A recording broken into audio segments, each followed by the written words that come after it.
subtraction of polynomials. Ang ating given number 1, quantity 4x squared minus 3x minus quantity 9x squared minus 4x plus 3. Ngayon, ang ating gagawin para ma-remove itong parenthesis by using distributive property and combining like terms. Okay, ganito po. Write mo na itong quantity 4x squared minus 3x. Then, itong negative, ating multiply dito sa bawat term, itong subtrahin. Okay? So, negative 9x squared, that is negative times 9x squared, that is negative 9x squared. So, just write natin yung plus, then itong negative 9x squared. Then, negative times negative 4x, that's positive 4x. Then, itong negative times positive 3, that is negative 3. Ngayon, write natin 4x squared minus 3x minus 9x squared plus 4x minus 3.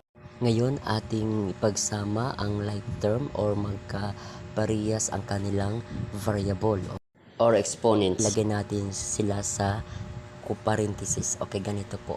Itong 4x squared, then itong negative 9x squared, then plus itong negative 3x and positive 4x, then plus negative 3. Note, pag na-simplify na natin ang nasa loob ng parenthesis, ma-remove na siya or maalis na siya dyan sa parenthesis. Okay, ganito po. So, 4x squared minus 9x squared. Copy yung sign na mataas na number, kung ano yung sign niya. So, that is negative 5x squared. Then, copy itong plus. Itong nasa loob ng parenthesis, negative 3x plus 4x. Magkaiba po yung sign. Ito ay magsasubtract tayo, positive at negative. So, 3 minus 4, that is 1.